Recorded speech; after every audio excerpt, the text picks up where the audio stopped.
दोनों देखिए लाइट बताओ ना आप, जो 2 बार 3 बार मतलब एक तार मिलाना चाहते हैं भगवान जी से, लेकिन ये जो लाइट है, इसलिए तो जिंदगी में किसी का भरोसा मत करो, भरोसा एक भगवान जी का करो, क्योंकि इस जगत में कोई नहीं है परमानेंट। जी लाइट भी परमानेंट नहीं और हम भी परमानेंट नहीं, इसलिए 2 मिनट के लिए सब लोग भजन कर लो तो शायद अब लाइट ना जाए। जगत में कोई न परमानेंट, जगत में कोई न परमानेंट, जगत में कोई न परमानेंट, जगत में कोई न परमानेंट, जगत में कोई न परमानेंट, जगत में कोई न परमानेंट। तेल चमेली चंदन साबुन, तेल चमेली चंदन साबुन, तेल चमेली चंदन साबुन, तेल चमेली चंदन साबुन, चाहे लगा लो सेंट, जगत में कोई न परमानेंट, जगत में कोई न परमानेंट, ओ जगत में कोई न परमानेंट, जगत में कोई न परमानेंट। इसलिए परमानेंट नहीं है तो ताली बजाते हुए सभी लोग भगवान जी का स्मरण करें, क्योंकि नींद आ रही है सबको धीरे धीरे। जय हो।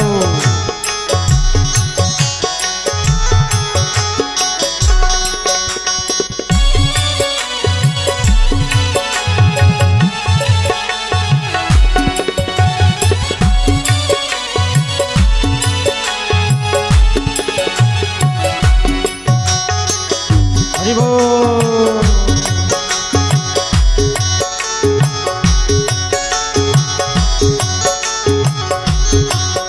अरे आवागमन लगा दुनिया में, आवागमन लगा दुनिया में, आवागमन लगा दुनिया में, आवागमन लगा दुनिया में, आवागमन लगा दुनिया में, आवागमन लगा दुनिया में। अरे जगत है रेस्टोरेंट, भाई जगत है रेस्टोरेंट, ये रेस्टोरेंट है जगत। आ रहे हैं लोग, जा रहे हैं, खा रहे हैं, पी रहे हैं, लड़ रहे हैं, झगड़ रहे हैं और चले जा रहे हैं, इसलिए जगत है रेस्टोरेंट, जगत में कोई न परमानेंट, जगत में कोई न परमानेंट, हो जगत में कोई न परमानेंट, जगत में कोई न हो।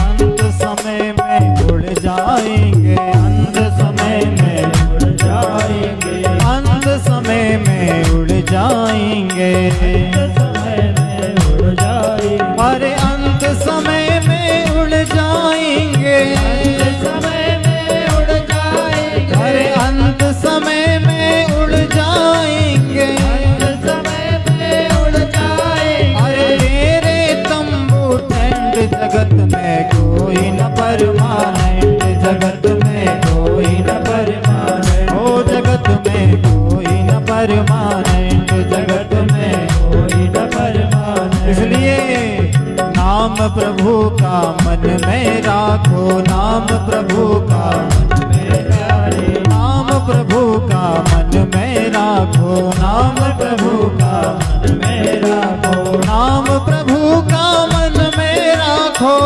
प्रभु का मन में राखो, नाम प्रभु का मन में राखो, प्रभु का मन में राखो। चाहे धोती पहनो या पैंट, जगत में कोई न परमानेंट, जगत में कोई न परमानेंट, ओ जगत में कोई जगत में कोई न परमानेंट। भाई पैंट पहनो चाहे धोती पहनो कोई फर्क नहीं पड़ता, लेकिन परमानेंट कोई नहीं है। भजन करते रहो, इसलिए जय हो।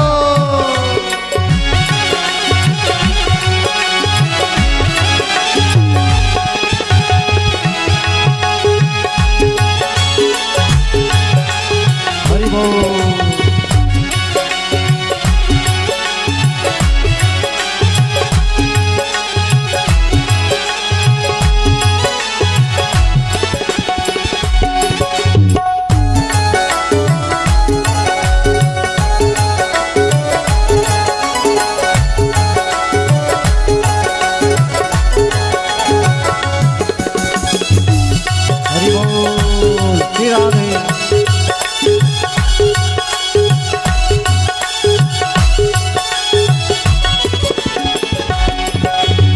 और देखो कहाँ कहाँ जाते हैं लोग, हरिद्वार चाहे मथुरा काशी, हरिद्वार चाहे मथुरा काशी, हरिद्वार चाहे मथुरा काशी, हरिद्वार चाहे मथुरा काशी, अरे हरिद्वार चाहे मथुरा काशी, हरिद्वार चाहे मथुरा काशी, हरिद्वार चाहे मथुरा काशी, हरिद्वार चाहे मथुरा काशी, चाहे दिल्ली कैंट।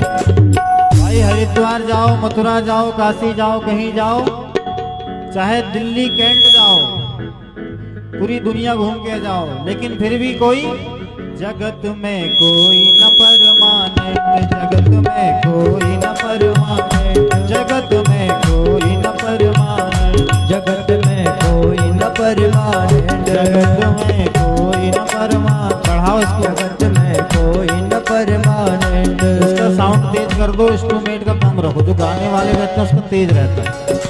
सीधा सीधा सीधा सीधा। हरि बोल।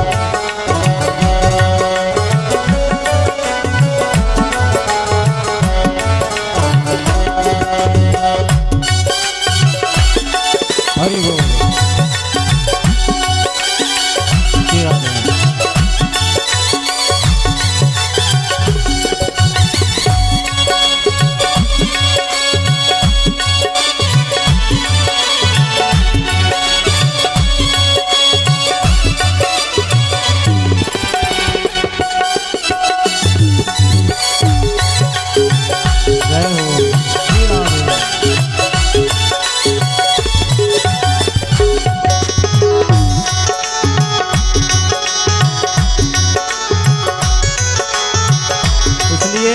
अंतिम में दो बात कही गई है, अंतिम में दो बात कही गई है कि परमानेंट कोई नहीं है।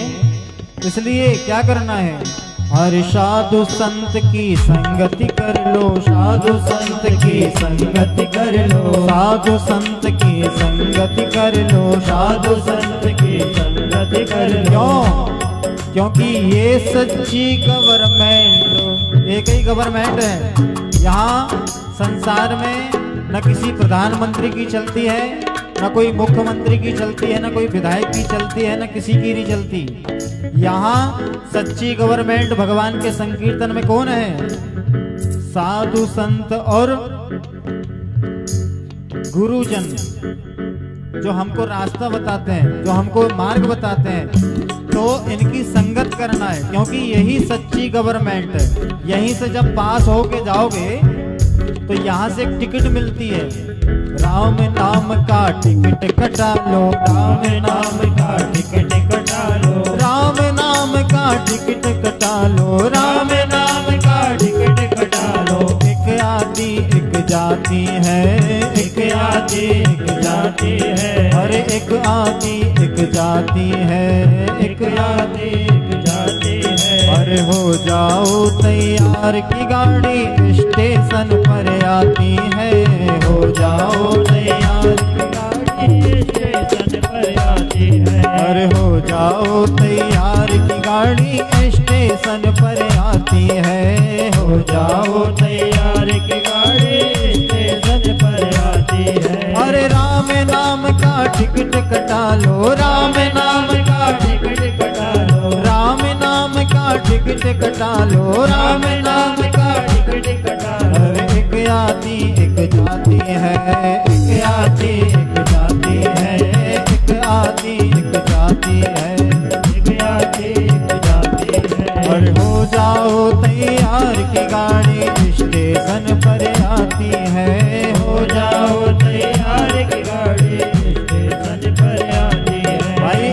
स्टेशन पर गाड़ी है और यहाँ से टिकट कट रही है, साधु संत महात्मा ब्राह्मण लोग टिकट काट रहे हैं। इस टिकट को जब साधु संत महात्मा क्या है, टिकट कलेक्टर, साधु संत महात्मा ब्राह्मण लोग टिकट कलेक्टर है, यहाँ से टिकट दे रहा है कि भैया किसको कहाँ तक जाना है। और जब यहाँ से टिकट मिलेगी तो इसको कहाँ रखना है, इसको फटे खीसा में नहीं डालना है। अगर फटे खीसा में डाल दिया और टिकट कलेक्टर आएगा, टिकट चेकिंग करने वाले आएगा और जब पूछेगा कि टिकट बताओ तो आपके पास टिकट नहीं रहेगी।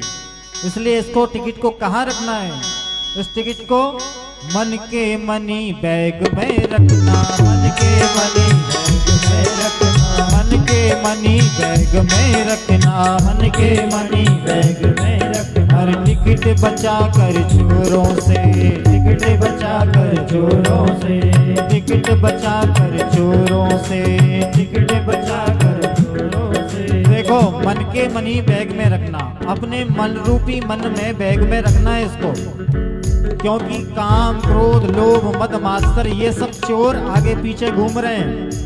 इन चोरों से टिकट को बचा करके रखना है। जब हमारी टिकट बच जाएगी तो हमको स्वर्ग धाम तक लेकर के वही जाएगी टिकट, भगवान नाम संकीर्तन वाली टिकट। इसलिए इस संसार में कोई नहीं है परमानेंट। यहाँ से जितनी भी टिकट मिल रही है उसको संभाल कर रखो और जब वहां पर पूछेंगे, यमराज पूछेंगे, भगवान पूछेंगे, तो वहां पर टिकट बताना कि हमने एक बार सिरस में भागवत हुई थी, उसमें भागवत को श्रवण किया था, भगवान का नाम लिया था। तो एक बार भगवान का नाम लेने से उल्टा नाम जपत जग जाना, उल्टा नाम जपत जग जाना, उल्टा नाम जपत जग जाना, उल्टा नाम जपत जग जाना। अरे वाल्मीकि भय ब्रह्म समाना, वाल्मीकि भय ब्रह्म समाना। अरे उल्टा नाम जपत जग जाना, उल्टा नाम जपत जग जाना। अरे उल्टा नाम जपत जग जाना, उल्टा नाम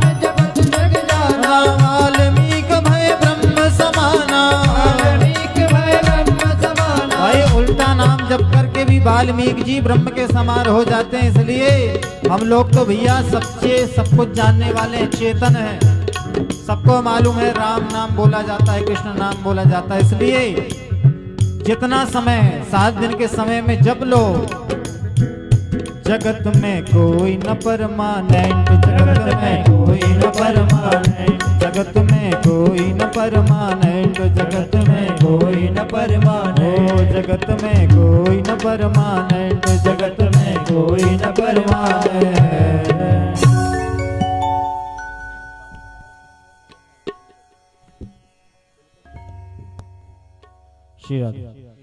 तो जगत में कोई नहीं है परमानेंट, जहां तक कि ना ब्राह्मण है, ना साधु है, ना संत है, ना कोई नहीं है।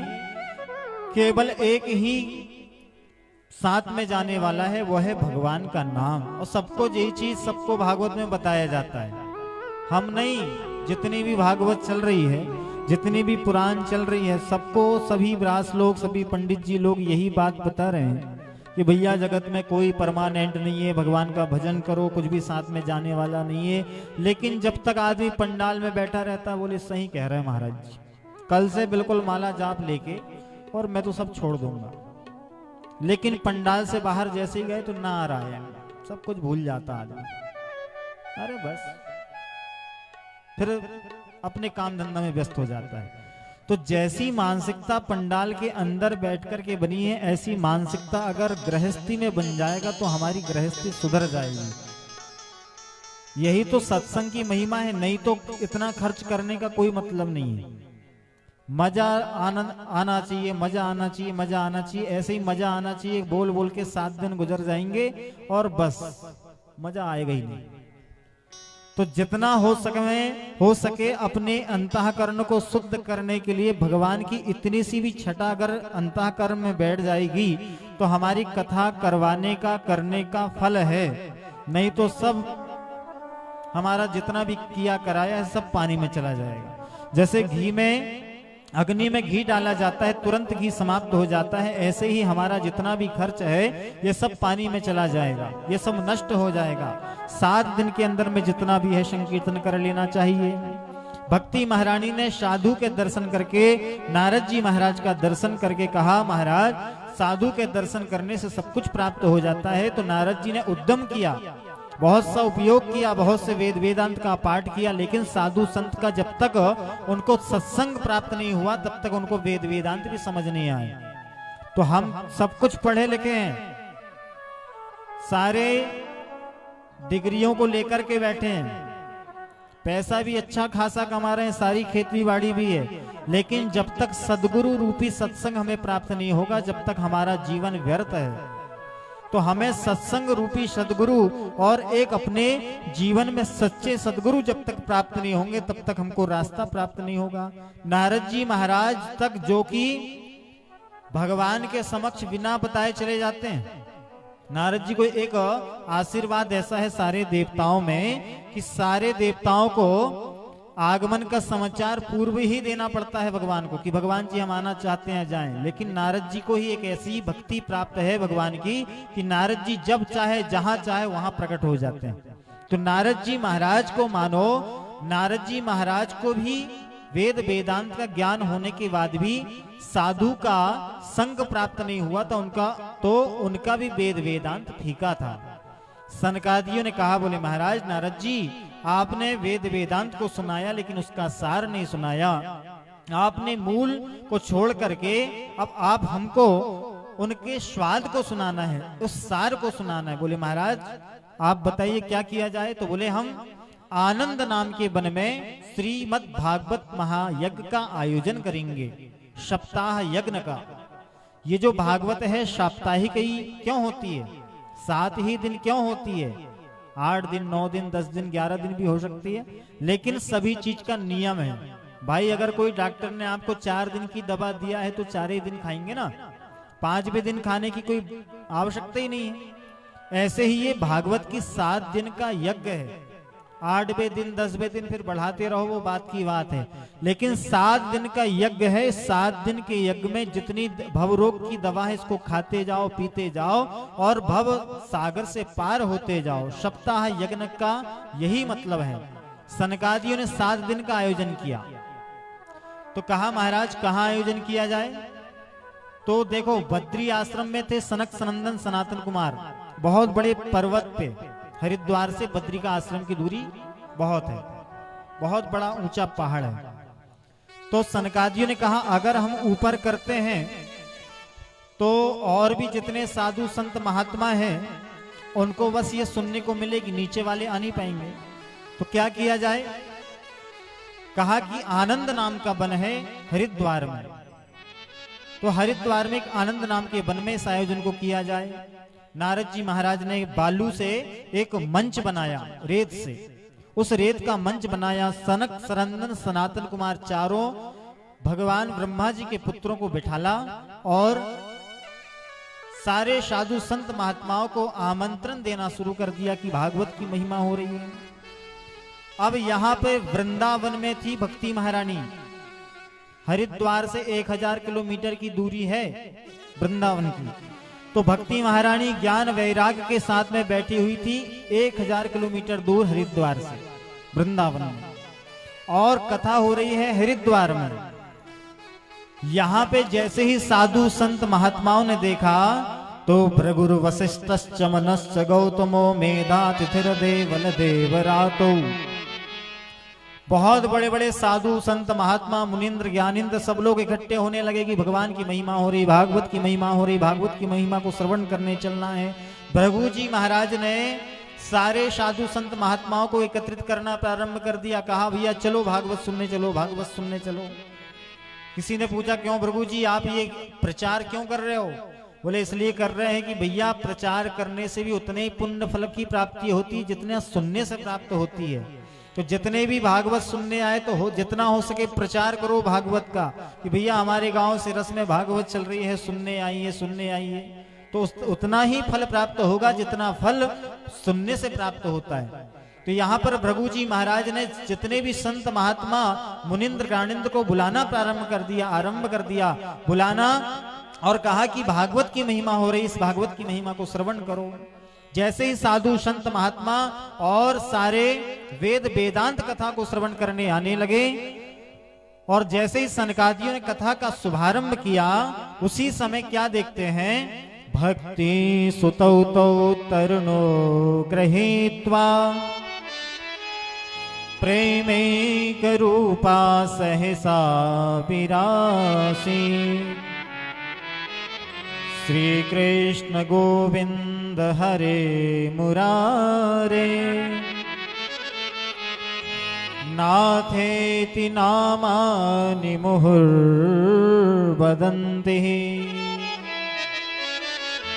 भक्ति महारानी अपने ज्ञान वैराग के साथ में नृत्य करने के लिए वहां पर आ पहुंची।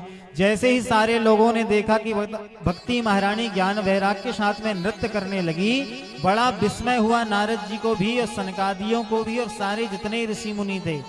किसी ने प्रश्न किया, बोले महाराज ये भक्ति महारानी कैसे सहसा प्रकट हो गई?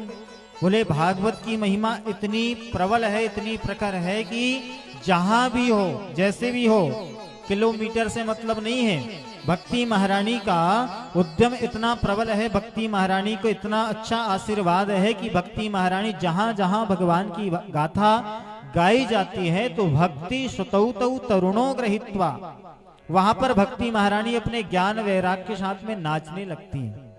आज भी भक्ति महारानी हमारे वृंदावन धाम में और जहां जहां भागवत होती है वहां वहां पर किसी भक्ति महारानी को बुलाने की आवश्यकता नहीं है। किसी को खींच खींच के लाने की जरूरत नहीं पड़ती कि भैया चलो कथा सुनने। कोई ऐसा तो नहीं कि जबरदस्ती खींच के लाए किसी को कि भैया चलो भागवत सुनने चलो यार, कोई नहीं, बैठना ही पड़ेगा वहां, ऐसा तो नहीं है ना। यहाँ पर जितने लोग आए हैं भक्ति महारानी खुद अपने आप दौड़े खींचे चली आती है, जिसके अंदर भक्ति महारानी प्रविष्ट हो जाती है। तो भागवत की महिमा इतनी प्रबल है, इतनी प्रभावशाली है कि 1000 किलोमीटर से भी भक्ति महारानी अपने ज्ञान वैराग के साथ में उस आनंद नाम के वन में नृत्य करने लगी। तो सनकादियों ने कहा, बोले महाराज जो भक्ति महारानी इतनी दूर आकर के नृत्य कर रही, इसका प्रभाव देखिए भागवत की। भागवत का प्रभाव इतना है कि सकल भुवन मध्य निर्धनास्ते धन्या। जो इस भागवत को सुनना चाहता है, श्रवण करना चाहता है, उसका सकल भुवन मध्य निर्धनास्ते धन्या। इस भागवत की महिमा को श्रवण करके यहाँ लोग भी सुखमय हो सकता है और परलोक भी सुखमय हो सकता है। सनकादियों ने कहा कि ये जो भागवत की महिमा को जो श्रवण नहीं करता है वो कौन है? ये मानवा पाप कृतस्तु सर्वदा। बोले पापी से पापी भी, इस पापात्मा से पापात्मा व्यक्ति भी इस भागवत की महिमा को श्रवण करके तर सकता है। तो नारद जी ने कहा, बोले महाराज ऐसा कोई उदाहरण आपके पास है? तो सनकादियों ने कहा था, ये मानवा पाप कृतस्तु सर्वदा, जो हमेशा दुराचार में हो, जो हमेशा पाप करता हो और हमेशा दुराचार करता हो और क्रोधाग्नि, क्रोध में रहता हो, जो बहुत बड़ी ज्वाला में पड़ा हुआ हो, जो बहुत बड़ा पापात्मा हो, बहुत बड़ा व्यभिचारी हो, वह भी इस कथा को श्रवण करने से तर सकता है। बोले क्या प्रमाण है महाराज? तो सनकादि कहते हैं एक प्रमाण में देता हूं तुम्हें, धुंधकारी का प्रमाण। धुंधकारी कैसा था? धुंधकारी बहुत ही पापात्मा जीव था। एक बार आत्मदेव जी अपनी पत्नी धुंधली के साथ बैठ करके विचार करते हैं कि बताओ हम वेद वेदांत का पाठ करने वाले हैं, ये यज्ञ करने वाले हैं, यजन करने वाले हैं, लेकिन हमारे यहाँ संतान नहीं है। तो धुंधली और आत्मदेव जी विचार करते हैं। विचार करते करते आत्मदेव जी जंगल की ओर प्रस्थान करके रुदन करने लगते हैं। रुदन करके इतने ज्ञानी हैं आत्मदेव जी, वेद वेदांत को जानने वाले हैं। तो वहां जाकर के जैसे ही रुदन करते हैं तो साधु का दर्शन प्राप्त होता है। साधु ने देखा कोई भगवान को पाने की भक्ति करता होगा, कि भगवान को पाने की कोई इच्छुक होगा, इसलिए रुदन करता होगा। जैसे ही महात्मा जी आत्मदेव जी के पास गए और जाकर पूछा, भैया आपको कौन सा कष्ट है, क्या चाहते हो, क्यों रुदन करते हो? तो आत्मदेव जी कहते, बोले महाराज आपका हमको दर्शन प्राप्त हुआ है, हमारा बहुत बड़ा कष्ट है। कौन सा कष्ट है? बोले महाराज गृहस्थ में हमारे पास बहुत सारा धन भी है और बहुत सारा जन भी है, बहुत सारी व्यवस्थाएं हैं, लेकिन हमारे घर में संतान नहीं है। तो हमारे संतान के का करने का आप कुछ उपाय बताओ महाराज। तो महात्मा जी ने बताया, मुंचा ज्ञानम प्रजारूपम। महात्मा जी, इन पुत्र पुत्रियों के चक्कर में मत पड़ो, तुम तो भगवान का भजन किया करो, बस भगवान के भजन में ही सब कुछ रखा है। आत्मदेव जी बार बार कहते, बोले महाराज आप गृहस्थी हो, गृहस्थियों को क्या मालूम कि भगवान गृहस्थियों में पुत्र रत्न की प्राप्ति का क्या मतलब निकलता है। तो महात्मा जी ने बहुत समझाए, लेकिन आत्मदेव जी नहीं समझे। जब आत्मदेव जी नहीं समझे तो महात्मा ने एक फल प्रदान किया। बोले तुम अपने उस पत्नी को ये फल खिला देना, जब ये आप फल को खिलाओगे तो आपके यहां निश्चित रूप से संतान की प्राप्ति होगी। महात्मा जी ने थोड़ा सा जल लिया, जल लेकर के उनके पूर्व जन्म का वृतांत उनको दिखाना चाहा। महात्मा जी ने जल लिया, जल लेकर कहते हैं, आत्मदेव जी आप तो इस जन्म के लिए दुखित हो रहे, तुम्हारे 7 जन्म तक संतानें नहीं है, आप इस जन्म के लिए रो रहे हो, 7 जन्मों तक तुम्हारे यहाँ संतान नहीं है। तो आत्मदेव जी सिर पटकने लगे, महाराज अगर आप, अभी तो हम एक ही जन्म के लिए रो रहे थे, आपने हमको 7 जन्म के लिए रुला दिया, अब तो आपको पुत्र का हमको कुछ ना कुछ फल देना ही पड़ेगा, नहीं तो हम अभी आपके सामने मृत्यु का त्याग कर देंगे, अपने आप का त्याग कर देंगे। महात्मा जी ने एक फल निकाला झोली से और कहा कि अगर आप चाहते हो तो ये फल ले जाओ और अपनी पत्नी को खिला देना। अब आत्मदेव जी बड़े प्रसन्न होते हैं, कहते हैं महात्मा जी का प्रसाद है, निश्चित रूप से हमारे यहाँ पुत्र रत्न की प्राप्ति होगी। तुरंत आत्मदेव जी में गांव में जा जाकर के लोगों को बता रहे, अब देखना 9 महीने बाद हमारे यहाँ संतान की प्राप्ति होगी, पुत्र रत्न की प्राप्ति होगी। और सारी तैयारी आत्मदेव जी करने लगे। धुंधली को जाकर कहा कि महात्मा जी ने प्रसाद दिया है, इस प्रसाद को तुमको स्नान करके भगवान का पूजन करने के बाद में इस प्रसाद को, फल को खा लेना। अब धुंधली बुद्धि, धुंधली जैसे सोचने लगी, कुंठित बुद्धि सोचने लगी। धुंधली ने क्या सोचा, ये महात्मा जी भी कौन से बाबा जी के चक्कर में पड़े रहते हैं, यहाँ से धागा वहां से धागा, ये फल वो फल, इन महात्मा जी का तो कोई काम ही नहीं है, इधर उधर से ये फल लेकर के आते हैं। तो उनके मन में, धुंधली के मन में उत्कंठा उठी। तो एक पड़ोसन आई, पड़ोसन से बताने लगी, बोले देखो हमारे पतिदेव इतने धार्मिक वृत्ति के कि एक महात्मा जी से फल लेकर के आ गए, अब तू ही बता बहन, अगर मैंने इस फल को खाया और एक तो कुछ होना नहीं है, इससे मुझे मालूम है ये सब पाखंड है, और कदाचित अगर हो भी गया तो तू मुझे ये बता, मेरे पेट में बच्चा रहेगा, और बच्चा रहेगा जब अपने गांव में आग लग जाएगी तो सब लोग तो भाग जाएंगे, मैं कैसे भाग पाऊंगी। फिर दूसरा प्रश्न कहती है, सुन बहन, मेरे घर में बच्चा रहेगा, अगर धोखा से बहुत ज्यादा पानी गिर गया, बाढ़ आ गई तो सब लोग तो भग जाओगे, सब लोग तो बच जाओगे, कोई पेड़ पे चढ़ जाएगा, कोई नाव से चला जाएगा, लेकिन मैं कैसे भाग पाऊंगी, मेरे पेट में तो बच्चा रहेगा। तो ये कुतर्क वासना वाली बुद्धि कुतर्क से ही सोचने लगे कि मुझे ऐसा अगर पुत्र हुआ तो क्या होगा। उस बहन ने बहुत समझाया, कहा धुंधली ये सब नहीं होता है, तू भगवान का प्रसाद समझ करके उस फल को खा ले, और फल को खा करके तू भगवान का भजन करना प्रारंभ कर दे। निश्चित रूप से अगर साधु का, संत का प्रसाद है तो पुत्र अवश्य प्राप्त होगा। लेकिन ये धुंधली बुद्धि ने अपना दिमाग धुंधला सोचने में लगा दिया। अब कुछ क्षण बाद में इसकी सगी बहन आई। अब सगी बहन से आते ही कहा, बोले बहन तू अच्छे समय में आई, मेरा एक मन में बहुत ही उत्कंठा है, मैं बहुत भ्रमित हूं, मेरे इस उत्कंठा को दूर कर। बोले क्या है, क्या बात है। बहन से धुंधली कहने लगी, बोले एक महात्मा जी ने फल दिया है और हमारे पतिदेव ने लेकर के आया और कहा है कि इसको खाने से पुत्र प्राप्त होगा, और मुझे तो इतना डर लग रहा है कि कहीं कोई, मैंने तो सुना है कि 16 वर्ष तक सुखदेव जी ने पेट में उनकी माता जी के गर्भ में रहा है, कदाचित अगर मेरे पेट में 16 वर्ष तक पुत्र रह गया तो मैं तो जीते जी मर जाऊंगी। ये सब धुंधली बुद्धि उसकी सोचने लगी। अब बहन ने समझाया, बोले एक काम कर, मेरे यहाँ 9 पुत्र हो चुके हैं, 10वां होने वाला है, तो मेरे यहाँ तो बहुत सारे पुत्र हैं, 10वां पुत्र होने वाला है। 10वां पुत्र जैसे ही होगा रातों रात में लाकर के तुझे दे दूंगी। तू अपने पति को बताना कि मुझे थोड़ी सी उनके सामने स्टाइल करना, उनके सामने बताना कि गर्भवती हूं और 9 महीने बाद जब मेरे यहाँ पुत्र होगा तो मैं रातों रात तुझे ला करके दे दूंगी। तू मेरे पति को कुछ धन दे देना, उस धन को प्राप्त करके मेरे पतिदेव भी प्रसन्न हो जाएंगे और तेरा काम भी हो जाएगा। बोले अच्छा, तेरे जैसी बहन होना चाहिए। तो जैसी धुंधली उसी की तरह उसकी बहन। तो दोनों में सामंजस्यता हुई। तो दोनों में सामंजस्यता होते ही 9वें महीने में यहाँ पर उसके यहाँ पुत्र प्राप्त होता है।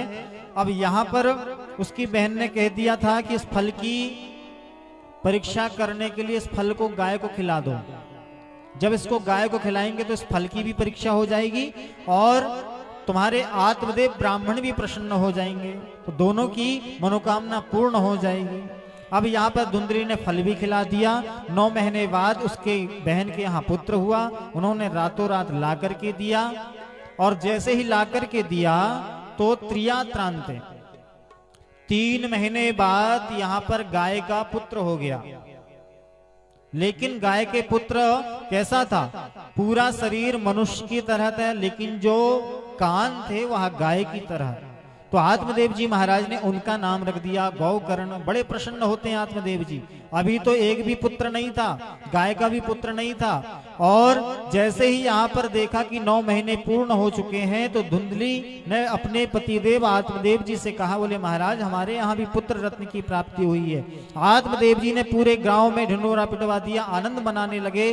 सारे ब्राह्मणों को स्वस्ति वाचन करवा करके आत्मदेवी ने बहुत सा दान किया कि हमारे यहाँ पर पुत्र रत्न की प्राप्ति हुई है। सारे लोगों ने बड़ा उत्सव मनाया।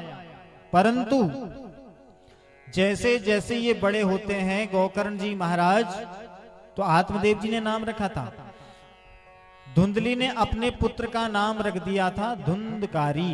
बोले मेरा नाम धुंधली तो मेरे पुत्र का नाम धुंधकारी होना चाहिए। तो उनने अपने बेटे का नाम, पुत्र का नाम धुंधकारी रख दिया। इस नाम का प्रभाव ऐसा पड़ा कि धुंधकारी बहुत ही उपद्रव करने वाला हो गया।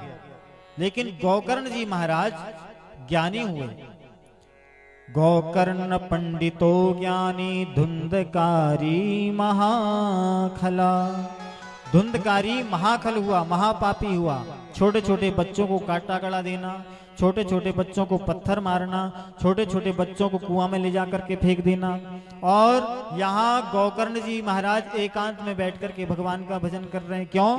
क्योंकि ये संत का प्रसाद है, महात्मा का प्रसाद, इसलिए ये भगवान का भजन कर रहे हैं। और धुंधकारी दूसरी योनि से उत्पन्न है और धुंधकारी उसका नाम है, इसलिए नाम का भी प्रभाव है। नाम का प्रभाव जीवन में बहुत पड़ता है। तो नाम के प्रभाव से धुंधकारी का यथा नाम तथा गुण, तो वैसे ही उसका गुण होने लगा।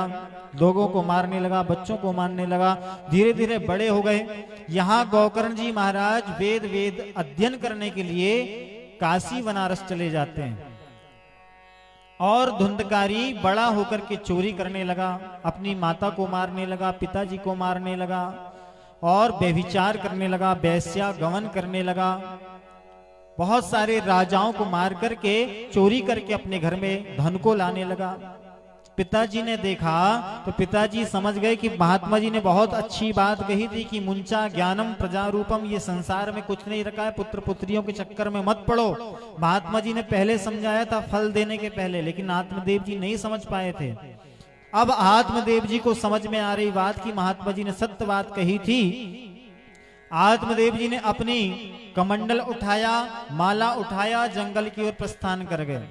देखो पुत्र होना सरल है, लेकिन सच्चा पुत्र होना बहुत कठिन है। संस्कारित पुत्र होना बड़ा कठिन है। तुंजते तुघम पापम ये पचंतात्म कारणात। पुत्र होना बहुत सरल है, लेकिन संस्कारित और ज्ञानी और धर्मात्मा पुत्र हो वही पुत्र सरल पुत्र कहलाता है।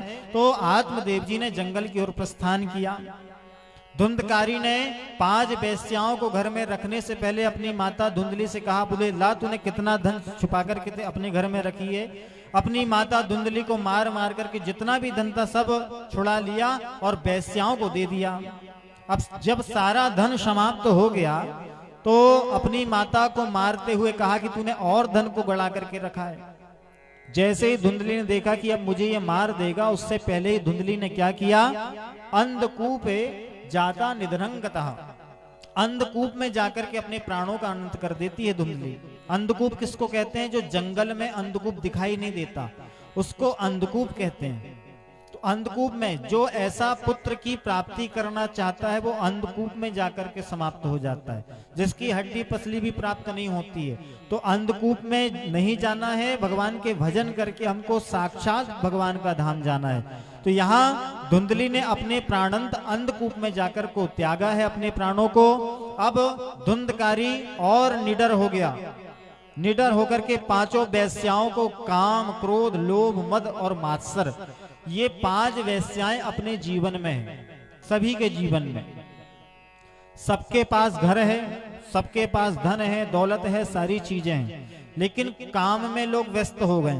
काम, क्रोध, लोभ, मद और मात्सर, ये 5 वैश्याओं से लोग, हम सब लोग घिरे हुए हैं। इनको खिलाने पिलाने में हमारा समय नष्ट होते जा रहा है। हमारा शरीर में ज्यादा कुछ लगता नहीं, 2 रोटी सुबह का हो 2 रोटी शाम को खाओ, उतना ही लगता है। लेकिन हमने इतना कमाना शुरू कर दिया है कि लोगों को चाहे गाली देना पड़े तो गाली देने के लिए तैयार, चाहे क्रोध करके लोगों की बुद्धि नष्ट हो जाए, लेकिन क्रोध करना लोगों ने प्रारंभ कर दिया। चाहे किसी से लड़ाई हो जाए, लेकिन अगर लड़ाई होने से एक हाथ की जमीन मिल रही तो लड़ाई अच्छी है। एक एक हाथ के लिए लड़ाई करना प्रारंभ कर दिए लोगों ने, एक एक बीता के लिए लड़ाई हो रही है। यही 5 वैश्याएं हमारे जीवन में हैं। जैसे धुंधकारी है, उस धुंधकारी के जीवन में 5 वैश्याएं थी, ऐसे ही वैश्याएं अपने सारे संसार के लोगों के बीच में। मात्सर है हमारे जीवन में, हमारे सामने पैदा हुआ और 10 एकड़ खेती बना लिया, हमारे सामने पैदा हुआ और 3 मंजिल बिल्डिंग बना लिया, इतना बड़ा व्यापार हो गया, इतना बड़ा खेती हो गई, ये हो गया, वो हो गया। ये मात्सर में आदमी अपने आप को नष्ट करते जाता है। तो ये 5 वैश्याओं को जब धुंधकारी ने रखा तो उसी समय गोकर्ण जी महाराज वेद विद्या अध्ययन करके अपने घर आए। उन्होंने आत्मदेव जी को देखा तो आत्मदेव जी रुदन करते हुए जंगल में बैठे थे। तो उन्होंने आत्मदेव जी को, अपने पिताजी को थोड़ा सा ज्ञान दिया, क्योंकि जो ज्ञान में बड़ा होता है वो सबसे बड़ा होता है। तो अपने पिताजी को ज्ञान देते हुए गोकर्ण जी ने कहा, बोले महाराज आप इस संसार को सबको त्याग करके भगवान का 10वीं स्कंद भागवत का पाठ करो, क्योंकि देहे स्तिमान सरुदरे विमतिं त्यजत्वं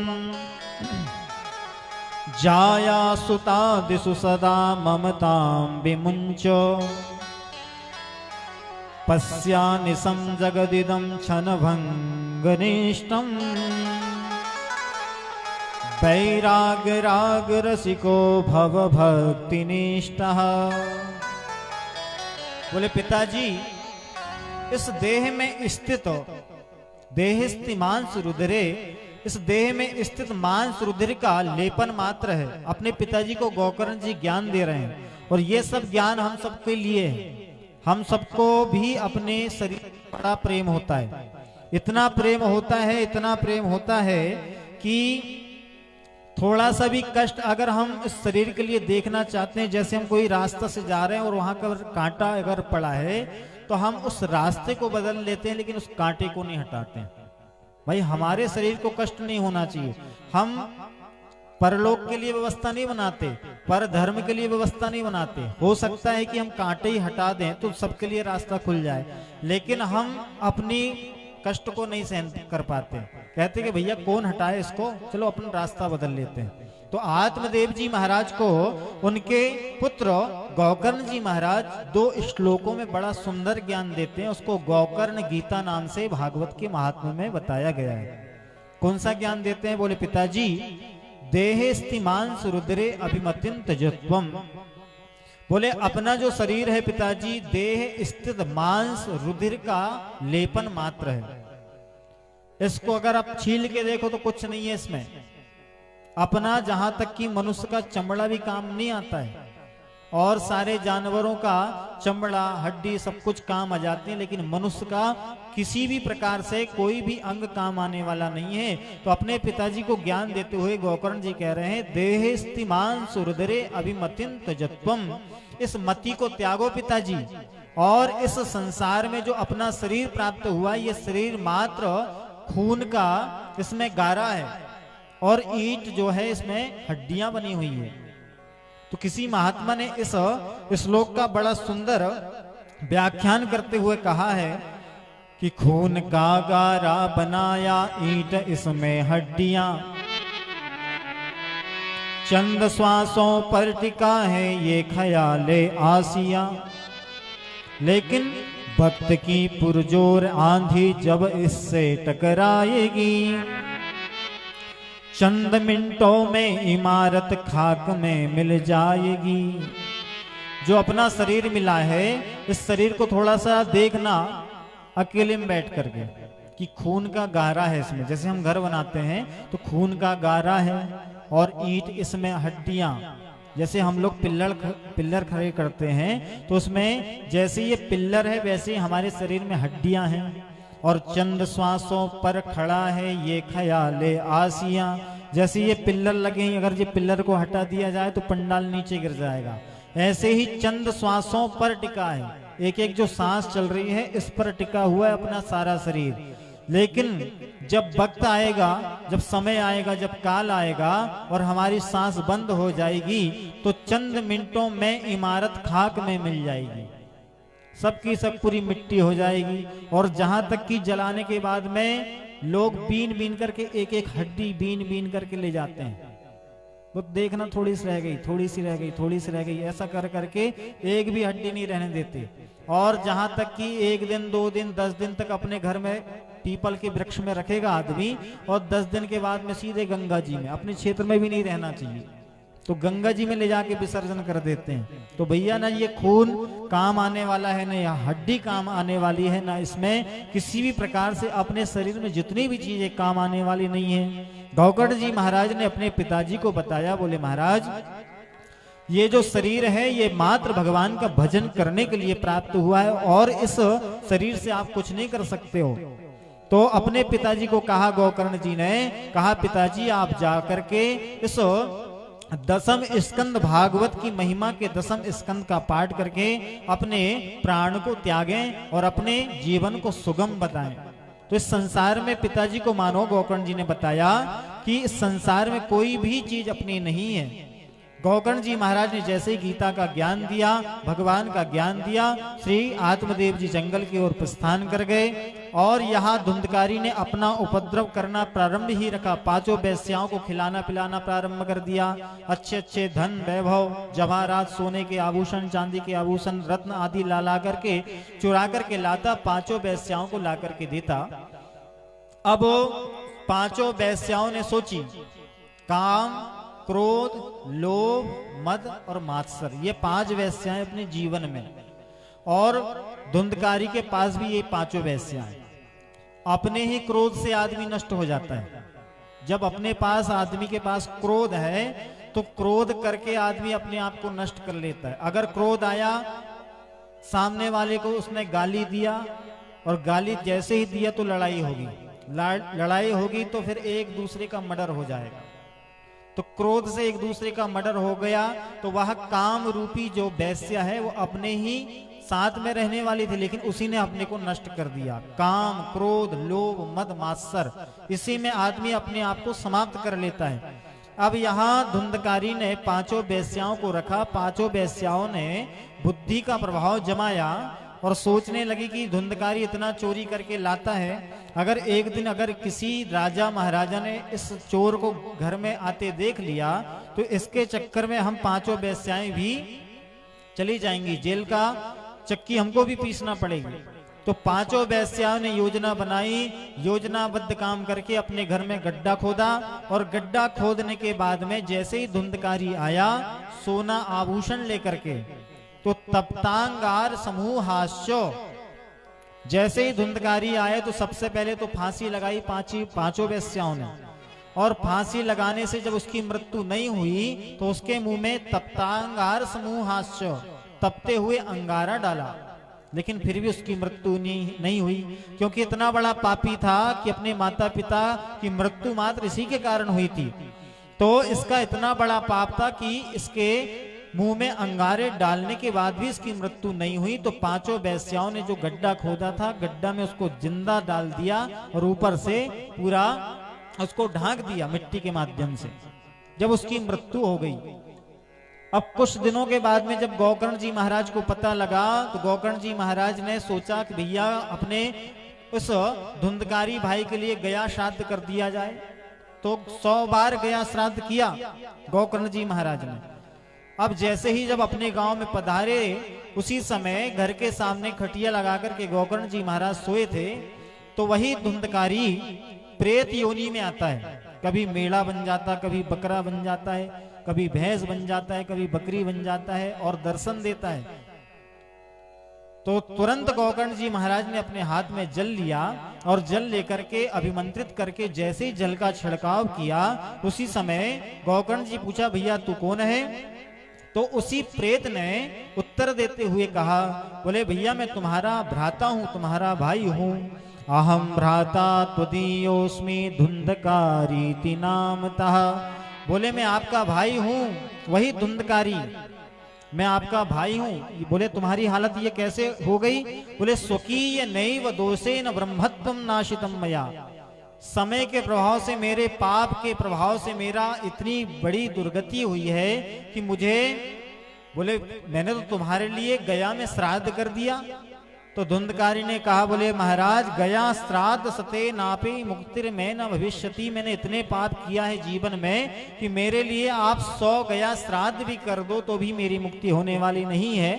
तो गोकर्ण जी महाराज ने उनके लिए प्रार्थना भगवान से किया कि अब इनके लिए कौन सा उपाय किया जाए। उसी समय आकाशवाणी होती है कि सप्ताह यज्ञ का आयोजन किया जाए। सप्ताह यज्ञ का आयोजन किया गया और जैसे ही सप्ताह यज्ञ हुआ तो अब प्रेत कहाँ रुकेगा, प्रेत को बैठने की जगह कहाँ है? तो प्रेत ने देखा, जैसे ही गोकर्ण जी ने सप्ताह यज्ञ का आयोजन करना प्रारंभ किया तो एक प्रेत जो है धुंधकारी वहां बांस में जाकर के बैठा। बांस में क्यों बैठा? क्योंकि बांस में हवा रुक सकती है और दूसरी लकड़ियों में नहीं रुकती। इसलिए ये जो धुंधकारी का हम लोग लगाते ना भागवत में, बांस का, ये इसीलिए लगाया जाता है कि बांस में हवा रुक जाती है। अगर प्रेत आदि कोई अपनी गांव में, अपने परिवार में जिसकी मुक्ति अगर नहीं हुई होगी तो इस बांस में बैठ करके वहां कथा को सुनते हैं, अर्थात प्रेत इस बांस में बैठ करके कथा को श्रवण करते हैं। तो धुंधकारी ने इस बांस में बैठा। 7 एक दिन हुई तो एक गठान फूटी, दूसरे दिन हुआ तो दूसरी गठान फूटी। इसी प्रकार से 7 दिन में 7 गठान फूटती है और दिव्य रूप धरो जाता तुलसी दाम मंडिता। जैसे ही 7 दिन की सप्ताह यज्ञ होती, उसी समय धुंधकारी जी पीत वासह घनश्यापो मुकुटी कुंडलान्विता, भगवान की तरह सदृश्य मुकुट धारण करके धुंधकारी प्रकट हो जाते हैं। बोलिए भागवत महापुराण की। तो सुखदेव जी महाराज ने, सूत जी महाराज ने कहा है, धन्या भागवती वार्ता प्रेत पीड़ा विनाशनी। ये भागवत की महिमा ऐसी है कि प्रेत की पीड़ा को भी विनाश करने वाली है। तो हम तुम तो सब कुछ जानने वाले हैं, भगवान का भजन करने वाले, इस भागवत की महिमा को सुनने से प्रेत की भी मुक्ति हो सकती है। धन्या भागवती वार्ता प्रेत पीड़ा विनाशनी। इस भागवत की महिमा को सुनकर के प्रेत भी तर सकता है।